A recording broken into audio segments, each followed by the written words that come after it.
Today I want to test something that matters way more than people realize when it comes to AI music. As I said in the last video, there are two different ways to use AI. One way is to fully prompt a song and then you give it to Suno and it takes the idea from there. The other way is producer directed, where you create the foundation and then you allow AI to support the direction you're already creating. So today I made two different tracks. One where AI leads and then the other one where I lead. And the difference between the two workflows says a lot about why AI assisted music feel random and why other tracks feel more intentional. So if you're here, I'm your boy Spaces, and on this channel, we break down AI music tools, producer workflows, and how to actually use this stuff in a way that it feels creative. And this video is important because I think a lot of people are having the wrong conversation about AI music. A lot of them are asking whether if AI is good or bad. But I think the better question is who is directing the results? Because AI can generate fast.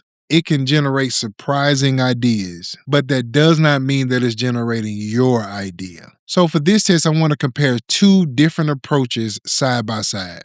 Then I'm going to do a second track by starting with my own producer process first, the feel, the bounce, the foundation, and then use AI to build on top of that. Same general category of tools, two very different levels of control. But before we jump into these two different workflows, I want to ask you a question. Are you mostly starting with prompts or are you starting with your beat idea first? Drop that in the comments. And if you're into AI music, producer workflows, and figuring out how to use these tools without losing your creativity, make sure you like, subscribe, and drop a comment. Now, before I jump in, let me describe these two workflows clearly. Fully prompted, meaning that I am mostly giving the AI the concept and reacting to what it gives me back. Now, that is a valid workflow, by the way. Now, in this situation, it's fast and it's fun, and sometimes it can give you an idea that you would have never thought about yourself. But it also means that the tool is making a lot of the creative decisions for you. Producer directed is different. That means I start with my own idea first. Maybe it's chords, maybe it's drums,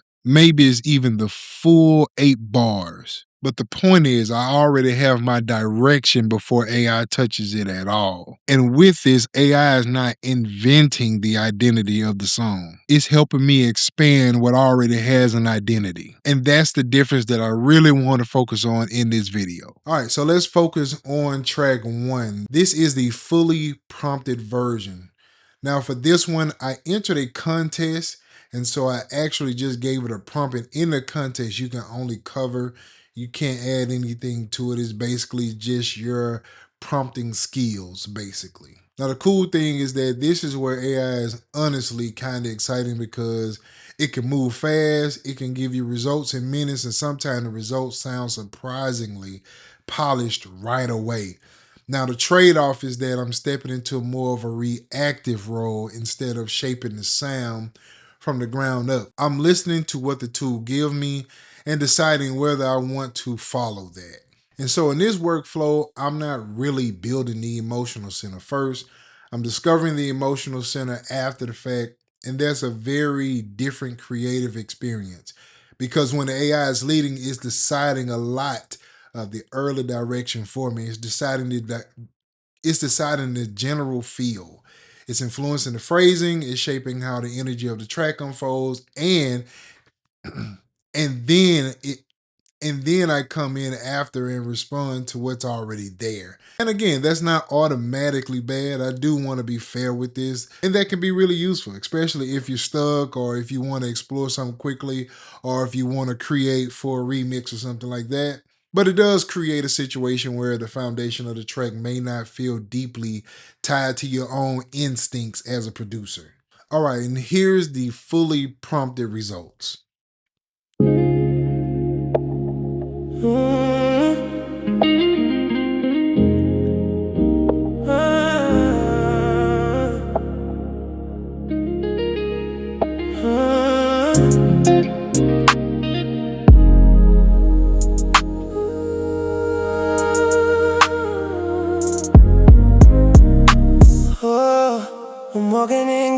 plan for my life. He ordered my steps and he's making it right. Through every valley I know I'll survive, 'cause his hand is on me. This is God's plan for my life, yeah. And the first thing I'll say is this. It's not that a fully prompted track can't sound good. It can sound interesting, it can sound inspiring, and it can even sound finished on the surface. But the thing about a fully prompted track is that I'm usually reacting to the identity after it's already made. I really didn't build the emotion to it. I discovered it after AI generated it. And that changes everything, because now I'm asking, what do I want the record to say? And that's a huge difference. This workflow starts with possibilities. It doesn't necessarily start with my vision. And that's the trade-off. When you fully prompt the track, you may get speed, you may get a surprise, you may even get cool results, but you're also giving up a lot of control, the earliest and the most important stages of the creative process. And that brings me to track 2, and this is where the workflow flips.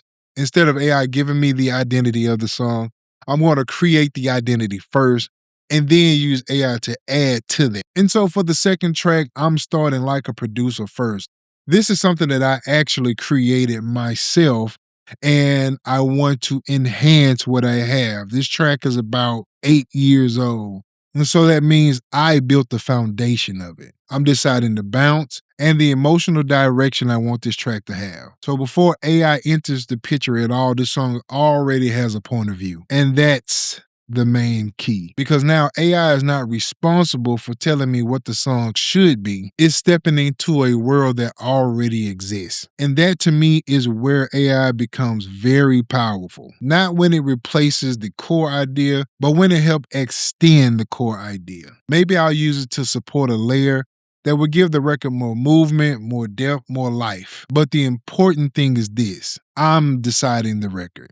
AI is supporting the production. It's not deciding the production. And that's a completely different mindset than fully prompted tracks. With this approach, I'm not waiting to discover what the track is supposed to be. I'm already knowing what the track is supposed to be and what it's supposed to feel like. Now I'm just using AI to help me push the track further. That's why this approach feels more personal to me, because the foundation is already carrying the taste. It's already carrying my decision. All right, and so what I'm going to do, I'm going to play what I have here just so you can kind of hear the vibe that's going on.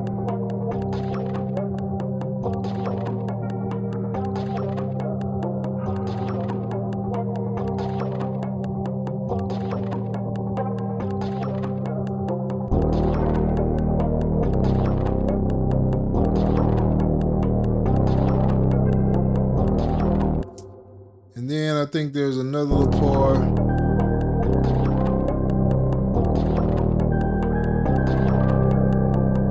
Right, and so that is the idea that I have, and I added some drums that I took from my machine, and I'm going to add that over into Suno Studio. So let's flip over there. All right, and so now that I'm in Suno Studio, this is the original track here.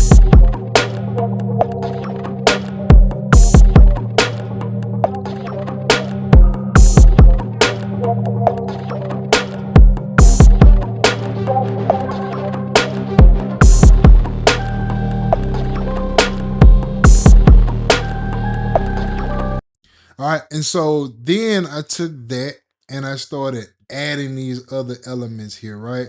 So I prompted this. And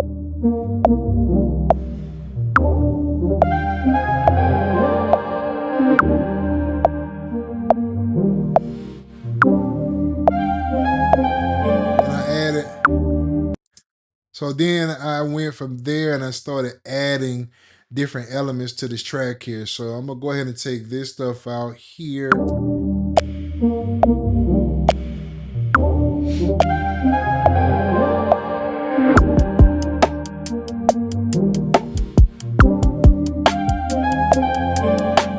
Right? Then I added a bass. Let's go ahead and add that bass line here.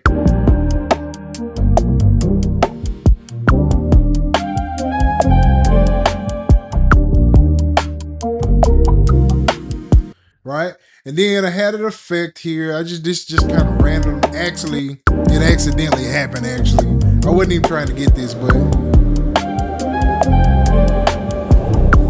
I thought it was cool though. But then I had the vocal.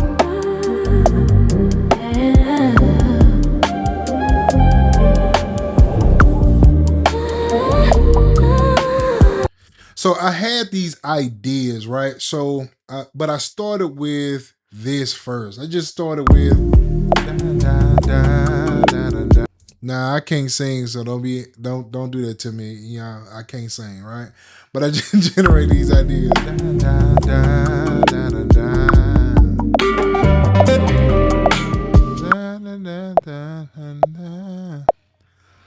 So I just started.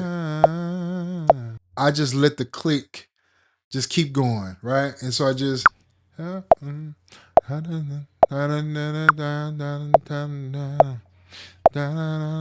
just had the idea. Right? So I just had the idea. I just had the idea in my head. I had the vocal. I had a vocal idea.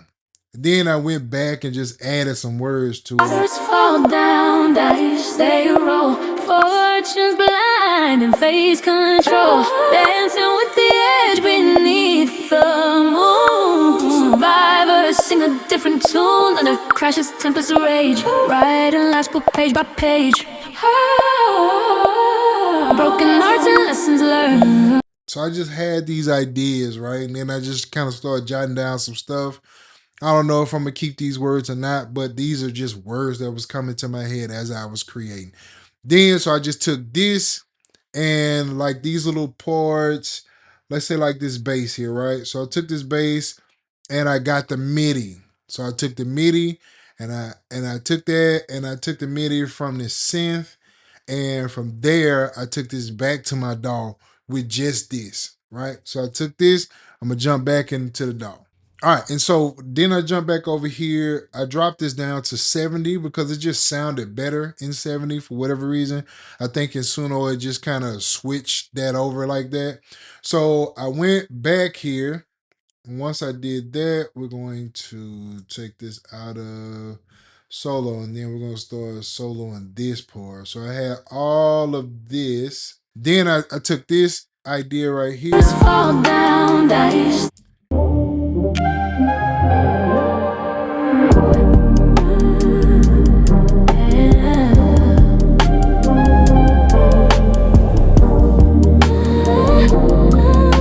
Now, what you should know also is that once you start doing this, the MIDI can be jacked up sometimes. So you have to go in there and just kind of fix it and make it whatever it is that you want. This particular chord structure here, it had a bunch of stuff in there, right? So it had all of this stuff. It basically was doing all of this. So let's take all of this. We're gonna unmute that. And then we'll solo this one. So it basically was doing this.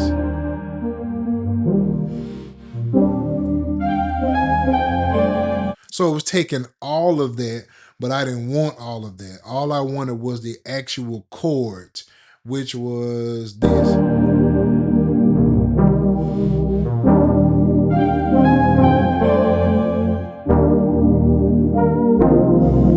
That's all I wanted was that part. So I went in and took out all of that little bitty whatever that it was adding. I took all that out.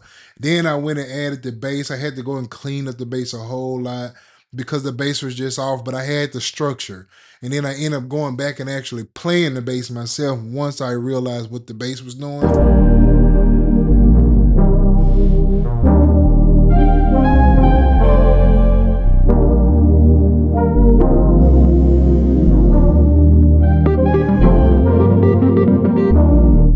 I took all those things and just started building with it, and from there,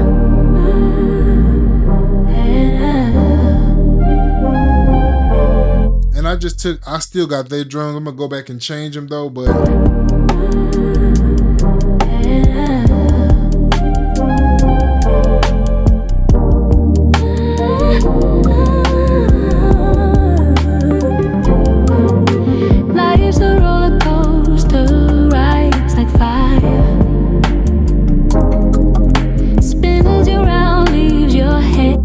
So I just had to go and find that because the MIDI was doing something weird. But once I went in here and found I knew what key it was in and all that good stuff. Because like again, I created it from the very beginning, so I know the key and the structure and all that good stuff in there. So I just went back and added all that stuff, and I brought in those vocals that it had, and it actually had some really, really cool background vocals too. Leaves your head in a wire. Every step's a cliff, each choice a tide.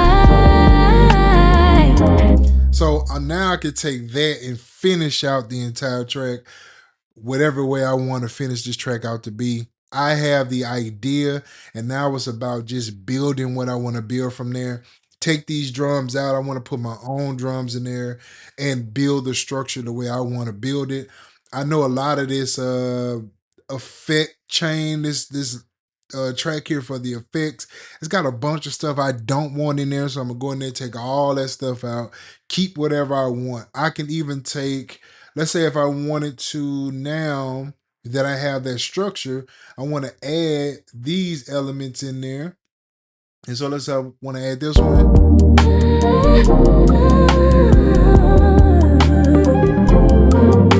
Life's a roller coaster, rides like fire. So now I can add those elements in there. So I have whatever I want to add in there, and I can just take it and do whatever I want to do with it. And that to me is worth it.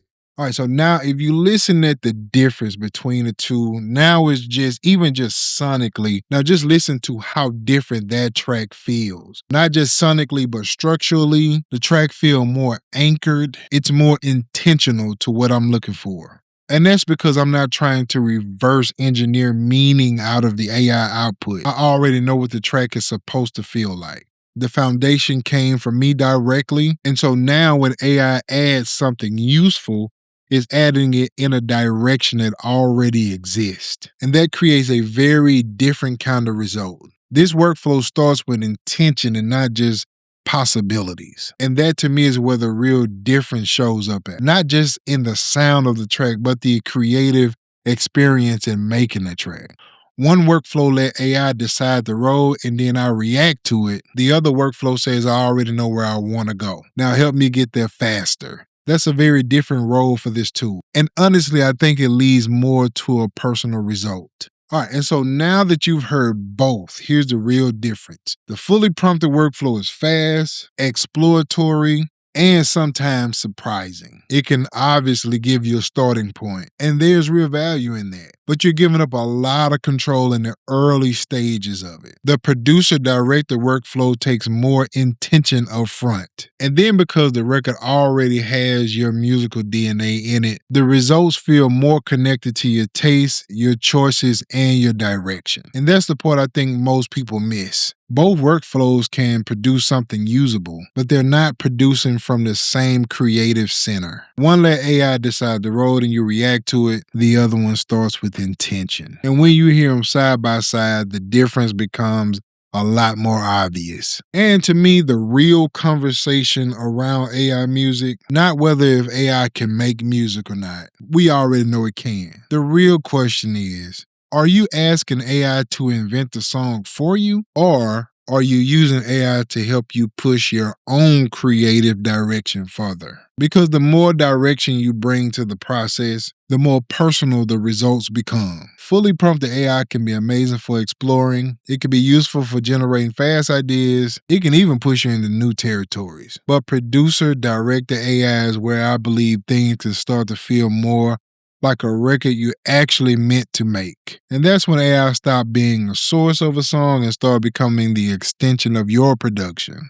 And that's the lane where I'm personally more interested in. So if you've been using AI mostly through prompting, I'm saying pay attention to the role you want to play into your music. Or do you want AI to help you finish your idea? That one distinction changes the entire workflow. And honestly, it changes the identity of the music too. So now, I want to hear from you. Which workflow feels more like you right now? fully prompted or producer directed? Drop it in the comments. Let's have a conversation. And if you want more videos where I break down AI music from an actual producer's perspective, make sure you subscribe because this is what I'm actually diving deeper into. I'll see y'all in the next video, man. Peace out.